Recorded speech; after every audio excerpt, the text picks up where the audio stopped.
Shalom, selamat malam Bapak Ibu Saudara yang dikasihi Tuhan Yesus Kristus. Selamat kita berjumpa kembali dalam renungan pada malam hari ini. Kita bersyukur karena Tuhan selalu baik dalam hidup kita dan kebaikannya akan terus mengalir hari-hari ke depan di dalam sepanjang umur hidup kita. Sebelum kita mendengarkan renungan firman Tuhan, mari kita berdoa. Bapa di sorga, Bapa dalam nama Tuhan Yesus Kristus, terima kasih kami mengucap syukur untuk penyertaan-Mu dan tuntunan-Mu sepanjang hari ini.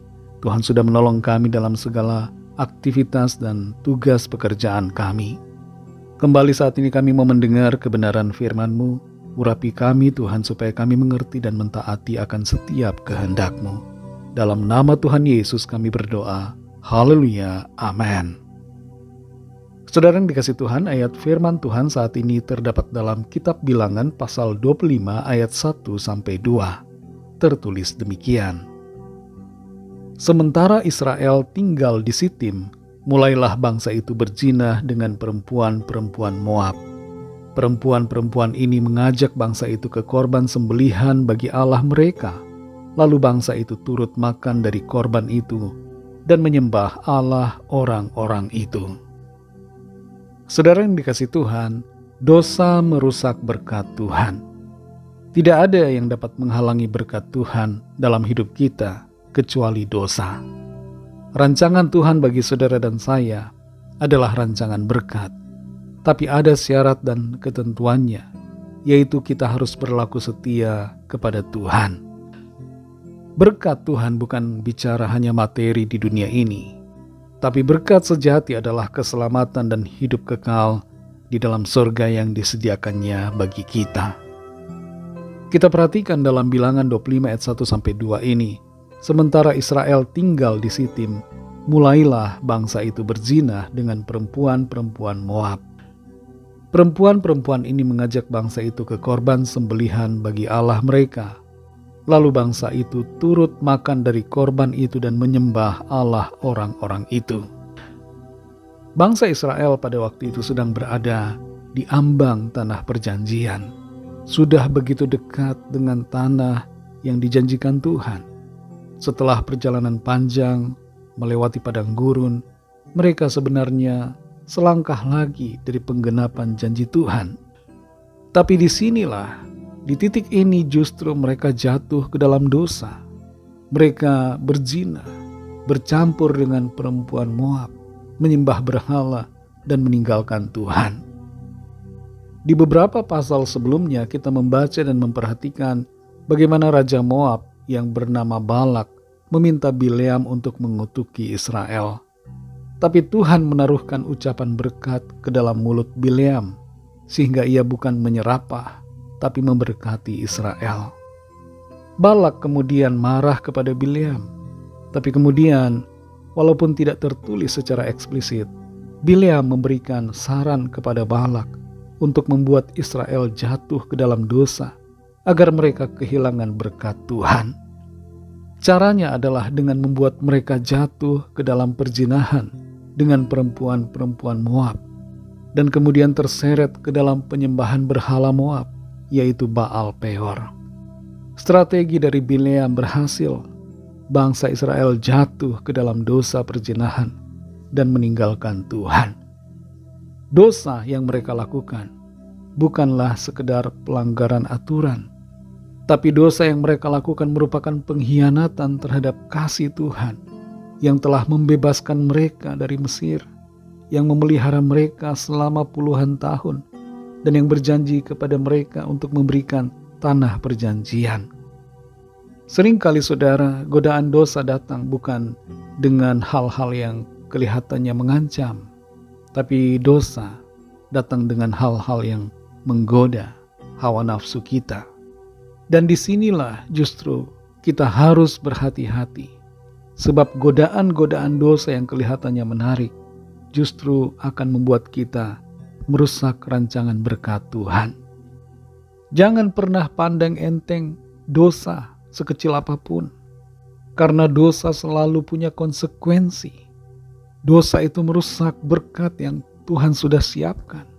Dosa merusak diri kita, berdampak buruk pada keluarga, dan merusak masa depan kita. berkat Tuhan bisa lenyap karena kita memilih kesenangan dosa daripada kesetiaan kepada Tuhan. Seperti halnya bangsa Israel yang tinggal di Sitim, yang begitu dekat dengan tanah perjanjian. Seringkali godaan paling besar datang ketika kita merasa sudah dekat dengan penggenapan janji Tuhan. Di saat nyaman, di saat tenang, di saat tidak ada persoalan, seringkali di situ kita menjadi lengah. Dan iblis mengambil kesempatan untuk mengalahkan kita lewat kompromi-kompromi terhadap dosa yang menggoda hati. Saudara yang dikasihi Tuhan, adakah sesuatu bagaikan perempuan-perempuan Moab dalam hidup kita yang menjerat kita untuk meninggalkan Tuhan, melakukan dosa, dan kehilangan berkat? Mari jangan biarkan keberkatan Tuhan itu pergi dari hidup kita. Tetap jaga iman dan terus hidup dalam kebenarannya. Tetap mengasihi Tuhan Yesus sampai akhir hidup kita di bumi ini. Jangan jual Tuhan Yesus. Jangan tinggalkan Dia hanya karena kesenangan dosa yang sementara. Mari tetap setia kepada Tuhan agar kita mengalami penggenapan janji-janjinya. Mari kita berdoa. Terima kasih Tuhan Yesus, kami bersyukur Bapa untuk firman-Mu yang sudah kami dengar saat ini.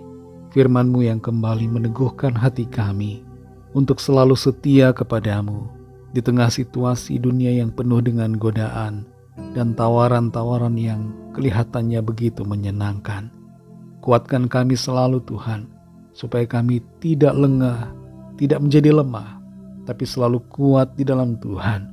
Dan kami senantiasa hidup dalam keberkatan Tuhan. Berkati kami Tuhan di sepanjang malam ini.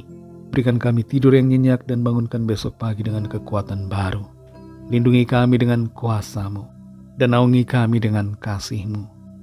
Kami berdoa bagi yang sakit dan yang sedang dalam persoalan, yang sedang menantikan jawaban, yang sedang membuat rencana dan menunggu manifestasi yang baik. Kami berdoa mohon lawatan-Mu atas setiap kami. Kesembuhan terjadi saat ini. Kelepasan terjadi, ada pemulihan. Ada pertolongan Tuhan dan ada mujizat Tuhan yang dinyatakan. Berkatilah bangsa kami Indonesia dan juga semua bangsa di dunia ini. Berikanlah keamanan, kedamaian dan kesejahteraan. Dan lawatlah setiap orang dari segala bangsa supaya percaya kepadamu dan menerima anugerah keselamatan. Ampunilah kami Tuhan akan dosa kesalahan kami, seperti kami juga mengampuni orang yang bersalah kepada kami, dan pimpin kami menjadi sempurna seperti kehendak-Mu. Dalam nama Tuhan Yesus Kristus, Tuhan dan Juru Selamat kami sudah berdoa dan mengucap syukur. Haleluya. Terimalah berkat Tuhan. Tuhan memberkati engkau dan melindungi engkau. Tuhan menyinari engkau dengan wajah-Nya dan memberikan kasih karunia. Tuhan menghadapkan wajah-Nya kepadamu dan memberikan damai sejahtera. Berkat dan anugerah Allah Bapa, kasih karunia dari Tuhan Yesus Kristus, dalam persekutuan dengan Roh Kudus, menyertai kita semua, sekarang ini dan sampai Maranatha Tuhan Yesus datang kembali, dan bahkan sampai selama-lamanya. Dalam berkat nama Tuhan Yesus Kristus, haleluya, amin. Puji Tuhan, saudara yang dikasihi Tuhan, saya percaya firman Tuhan menjadi berkat dan kekuatan buat saudara semua, dan Roh Kudus akan menolong saudara untuk lebih lagi memahami kebenaran firman Tuhan dan hidup selalu dalam kemenangan. Tuhan Yesus memberkati saudara semua. Selamat malam, selamat beristirahat dan sampai jumpa dalam renungan yang berikutnya. Haleluya.